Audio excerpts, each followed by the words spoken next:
Well guys, here I am, Tindy Inc. I'm on my way down the Saco River. It's a nice, peaceful, beautiful day. Apparently we're going to get some rain this week, but I guess that's okay because I have my rain gear. And, I got my tent, I got my tarp, so I'm fairly well prepared. I have about 4 days worth of food. I have plenty of wood with me for a fire building. As you can see here, this spot is fairly quiet, but there are still some signs that people have been here, and I just passed a beach where there were probably about 50 or 60 people, I want to say, camped. It looked like they drove in. They didn't come in canoes or boats, which is, it's pretty typical for that particular beach. The section that I'm going to, however, for the most part, is going to be all people on canoe or boat, and there's probably not going to be many people.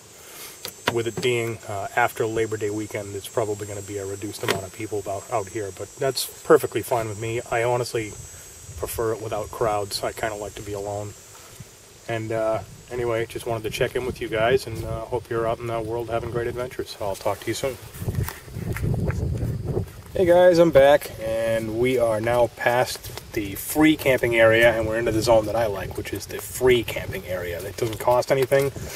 I know, a surprise, right? A dude saying he likes something that doesn't cost him anything. Anyway, the other reason I don't like this is because, listen, you hear that? That's nothing. There is nobody here. This is the main reason that I like the free camping zone on the Saco River, because there's nobody here. Nobody comes down here. And the reason that people don't come down here is probably because there aren't any amenities. There's no porta potties, there's no power outlets, there's no convenience store within an easy drive. Hold on just a second here. Anyway, another one of the reasons that I wanted to come back on is I wanted to show you guys that apparently over the last couple of years, I guess we've had some pretty heavy storms up in this area. And one of the reasons there's not a lot of people in this section is because there's a lot of downed trees. And honestly, if you don't know how to navigate a canoe in these waters, you probably shouldn't be on them. I mean, granted, the water isn't that deep. You're not going to drown or anything. But it is really, really easy to destroy your canoe.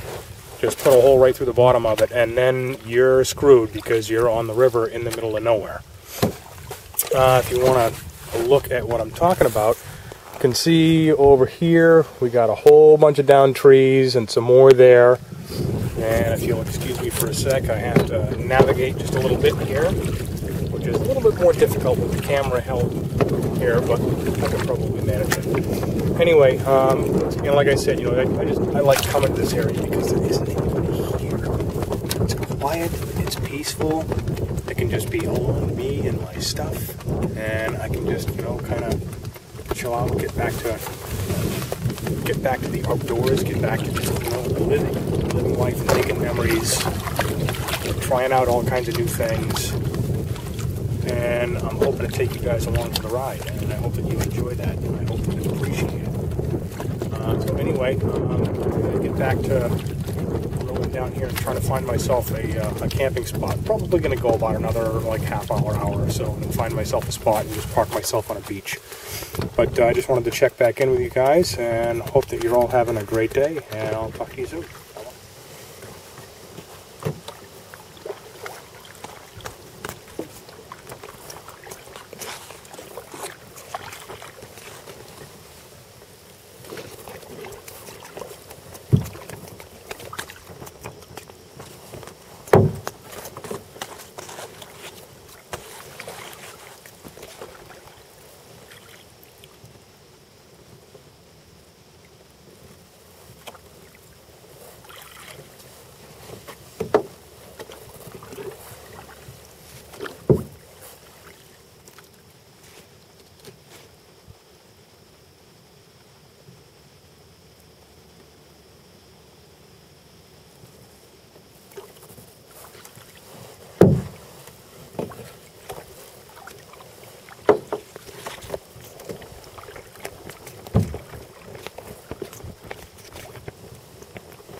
Alright guys, so I've picked my spot for the night. I've picked this beach here. It's a pretty good looking beach, pretty good size. It's got plenty of room. There's nobody here, as you can see. There's the and there's the tent. There's the Kelty Grand Mesa 2. Also interesting enough, you guys now get to see the ground sheet I cut out.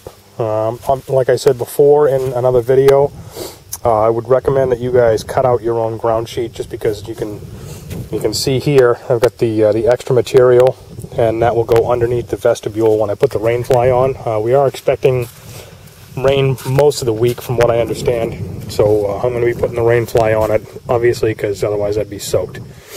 But yeah, this looks like a good stretch of beach, and this one is going to be home for the week. And I'll be getting back with you guys soon. I'm going to be doing some gear reviewing while I'm here, and hope I got some interesting stuff in store for you guys, and I'll see you soon. Bye. Alright guys, here we have it. This is the cheap China stove battle to the death. Now, as you can see, I only have 2 stoves here. I would have had 3, but unfortunately one of them I ordered got to me, and you turn the valve on and no gas came out. Wah, wah. But before you go ahead and before you condemn all the Chinese stoves just for that kind of quality, unfortunately I've also had an MSR Pocket Rocket do that to me right out of the box. So it's not really a matter of brand, it's just a matter of, every once in a while somebody screws up and you get a piece of junk. But you just return it, get your money back, and hopefully get another one. Anyway, in the meantime, I'm going to have a shootout between these 2 cheap Chinese stoves. Both of them do have piezo igniters on them, but honestly, the piezos are not reliable on either one of these, so I'm going to be using a match to light them both. I already have 2 pots over here that I made out of cans of, whatever food items, and both of them have 16 ounces of pre-filtered water already in them. So we're going to see which one of these things boils water faster. So let's get these things started, and then we'll get the timer started and see what happens.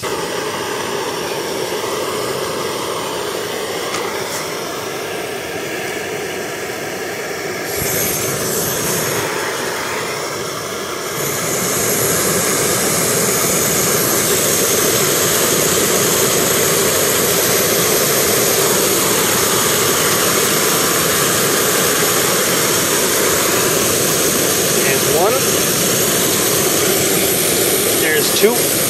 Now all we're going to do right now is see which one of them boils fastest. Unfortunately, my timer, the battery is dead, so I can't really time this. But from looking at this, it started at 1 minute and 50 seconds on my timer in this video. So I'm going to keep my eye on that and see which one boils first, and we'll get right back to you.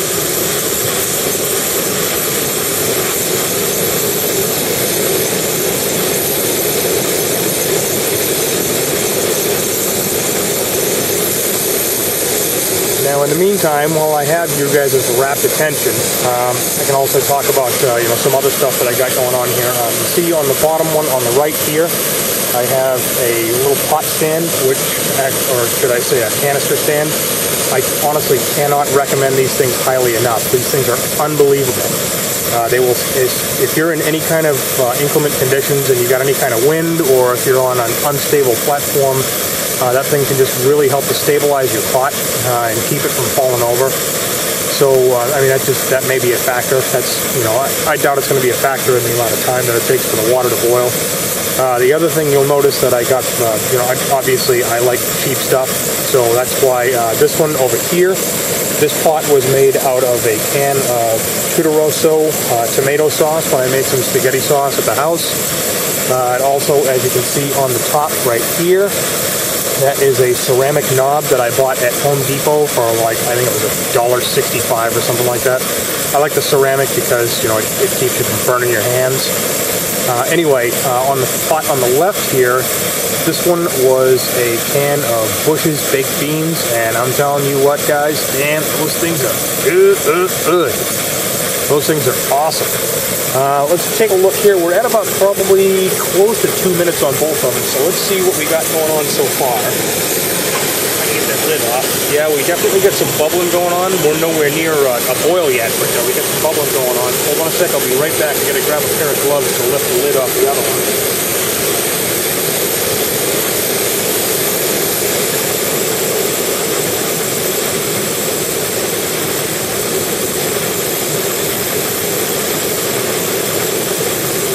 And this is another piece of gear I'm going to need to do a review on. These are Mechanics Impact gloves from 2010. I've had these things for over 2 years now. These things are unbelievable. I love these gloves. Let's take a look at this second pot here and see what we got going on. Now we got some bubblage going on, but the thing's not boiling yet. So we're still going strong on both of them. Again, like I said, I love these gloves. These things are unbelievable. I prefer them over the regular Mechanics gloves, but unfortunately they do cost a bit more money, so I can't buy them quite as frequently. They're probably, when I bought these things, they were probably twice as much as a pair of the regular Mechanics gloves. I can't honestly recommend either one of them highly enough. I think both of them are phenomenal value for the money. They're a great pair of gloves. They do a lot of different things. It's a nice thing about buying gloves that are not necessarily specified to a certain task, like not buying quote-unquote tactical gloves or driving gloves or shooting gloves or what have you. I prefer to buy just a general purpose glove because I think honestly you'll get probably more uses out of them than you would if you bought something that was specifically designed for a certain task. Anyway, let's check these pots again here, see how we're going here. Looks like we're just about at a boil on that one. And this one looks like it's taking a little bit longer. I'm not entirely sure why, because in control testing, this one here on the left actually boiled a lot faster than this one here on the right did. I'm not sure if it's the width of the base of the pot here on this one, or what's going on, but this one is definitely cooking a little bit slower. I think we got a full rolling boil on that one. That one is done. And our full rolling boil came at about 4 minutes, roughly. This one here is, well, it's getting there, but it's definitely taking a little bit longer. I have to kind of revise my previous view on this stove here, because honestly, I didn't like this one. For a lot of different reasons. I'll go over those in a little bit later when I do a specific review on that particular stove. But for a lot of reasons, I didn't like that one as much. But I think I may have to revise my opinion on that one because that thing boiled the water a whole lot faster. This thing still isn't done. Good Lord. I'm not sure when that one's going to be done. These are both also brand new cans of butane, so I know that's not a factor. Both of them are full right up to the brim. They're brand new, haven't been used. Man, that can is taking a long time to boil. I think it may honestly have a lot more to do with the width of the base on this one because you're getting more area for heat transfer, so the water is going to boil a little bit faster in this one. At some point I'll have to do a side-by-side, back-to-back comparison of this one versus this one with this particular pot or with that particular pot, just so I get a more even baseline. Yeah, looks like we got a rolling boil going on that one there now, and that is just over 5 minutes. So not too bad on either one of them, actually. This one here a little bit faster. Again, I think it may have some more to do with the pot than with the actual stove itself. But when I do breakout reviews on both of these stoves, I'll go over what I like and don't like about each one. Anyway, in the meantime, I hope you guys are out having some adventures, and I'll talk to you soon. Alright guys, here we go. The champ is in the house. Time to do some chopping with the SOG Jungle Canopy. 10-inch long, 3/16 of an inch thick piece of steel, 8CR13 MOV, let's see, hollow grind. Had to reprofile the edge when I first got it, but man, this thing is a champion now. Got a piece of, as you can see, nice fresh birch. This was felled down in the woods. This thing fell down. It was already dead. But it's fairly fresh. It's fairly green. Let's see how well this thing chops.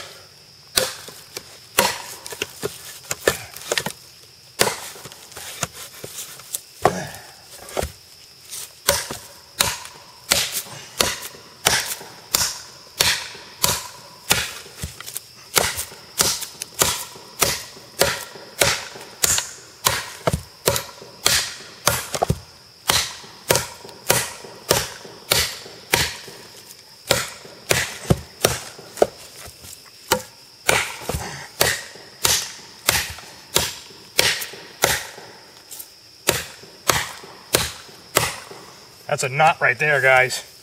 That thing is not slowing this thing down at all.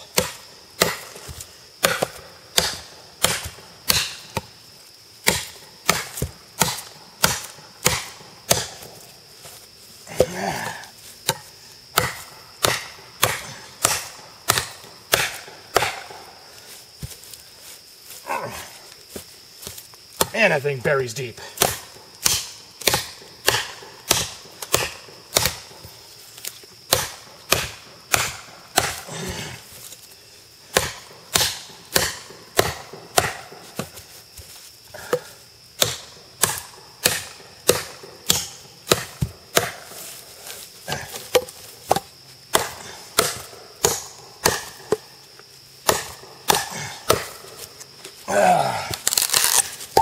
There it is, guys.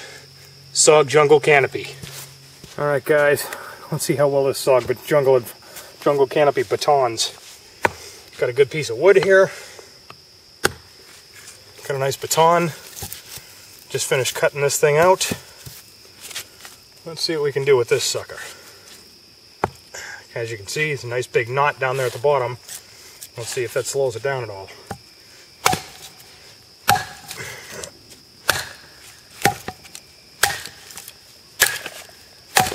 Not in the slightest. Man, that thing is a beast.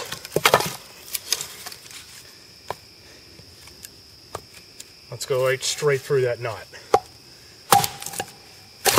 Oh man, that knife is awesome. Right there, guys. You're seeing it live in front of the camera. 38 bucks. This thing is unbelievable. Good Lord. I haven't even lubricated this blade.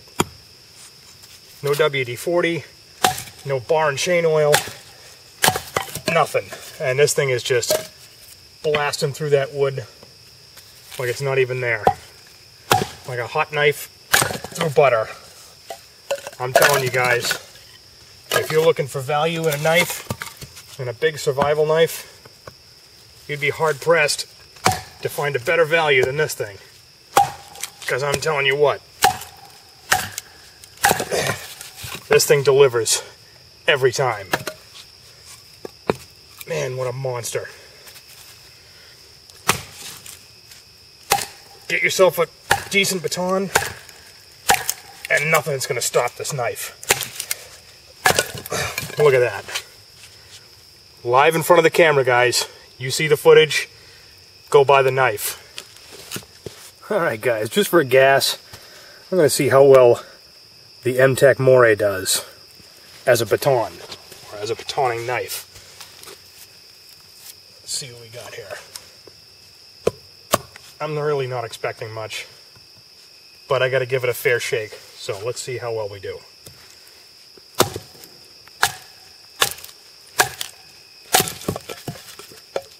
Honestly, not bad. See if we can get this a little farther up in the blade here. You know, for a cheap Chinese piece of junk that only costs like 15 bucks, this knife is impressing. Obviously, not the best batoning knife.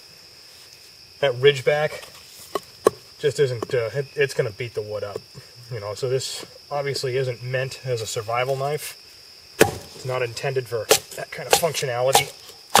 Will it do it in a pinch? Probably, if necessary, you know, if you have to put it to that test. But at the same time, you're making the knife work outside of its real role, which honestly is more of a fighting knife, which means that, you know, for the most part, it's going to be a case queen, or it's just going to sit on somebody's belt and not really do a whole lot. But, by the same token, as I said, this thing is fairly impressive as a splitter, I gotta say. You know, it's cheap 440 steel. It's not very thick. Probably, I don't know, maybe 1/8 of an inch, if that. But, you know, also a little short. Definitely not nearly heavy enough to be any kind of a decent chopper. Too thin to do any kind of serious survival work. But, oh, there we go. There's the limitation. There's the limitation. That's what happens when you make a knife work outside of its role. Oh, man. That knife is not a chopper. Oh, and it's definitely not designed for this kind of work. So let's get that knife out of there. And we'll bring in the big guns. And we'll see just how much it takes to finish the job with the SOG Jungle Canopy. Let's get back into that same split. There we go. Oh, I stand corrected. That may have more to do with the knot than with the knife. Then again, maybe not. As I said, not really designed as a survival knife. It'll do it in a pinch, but you could spend your money better elsewhere. Not highly recommended on Envying's list. Have a great day, guys. Hey guys, waking up inside the Kelty Grand Mesa 2. Sorry it's such a mess in here, but we had some rain last night, so I had to make a mad panic run and get everything inside. It's still raining a little bit outside. Doubt you guys can hear it, but it is sprinkling a little bit, so I'm kind of keeping everything in here for now to try and keep everything dry. Anyway, looks like the Stanley multi-use pot was probably a good buy just before this trip. It hadn't allowed me to get some water and, cook two things at once. Thank God I had two stoves for testing. But I got myself some oatmeal here. I'm using Crockett 20's trick of cook the oatmeal inside the bag. Thank you, Crockett 20, for that one. If you guys should really check out his channel, he's got some great stuff going on over there. I'll probably annotate it up in the corner at some point so that you guys can have a good link to his page. Also, the multi-use pot, I gotta say, the top of it makes a pretty damn good cup for a cup of coffee. And use my coffee filter, which is still currently outside. Still got coffee grounds in it, so I haven't cleaned that thing out yet. But yeah, I made some coffee this morning and got some oatmeal going on. Probably going to do a little bit of fishing later on, and just testing a few things out. The knives proved interesting last night. The SOG Jungle Canopy that's an awesome chopper. I love that knife. I can't even say enough good things about it. $38, guys, go get one. The MTech Moray, on the other hand, as expected, a little disappointing as a chopper, as a batoner. So I won't be using that as a as a survival knife in a pinch unless I absolutely have to, which I seriously doubt's ever going to happen. Anyway, I'm going to get going here and get doing some more stuff this morning, and then I hope you guys are having a great day, and we'll talk to you all later. Hey guys, Envy here. It's Wednesday morning, sometime around dawn, I think, and it's still raining. Yesterday it pretty much drizzled all day, so I didn't get much of a chance to go outside and do anything. And this morning, since about probably, I'm going to say midnight, 1 o'clock, it has been absolute just torrential downpours. It's slowed down now to the point where I could actually go out and, check on the canoe, because I knew that the river was going to rise, and it looks like it's risen several inches. So I had to move the canoe back, make sure it didn't get washed away, because that would kind of suck, being stranded out here. I'm guessing from the sound of it, it's probably going to be doing this most of the day, just a steady, slow rain. I don't know if it's going to downpour like it did earlier, but if it did, well, even with just steady rain, I'm probably going to be stuck here in the tent most of the day. I'm not going to be testing much of anything except the waterproofness of the tent and maybe my tent sponge. But I'll check back with you guys if anything happens, and we'll talk to you soon. Bye.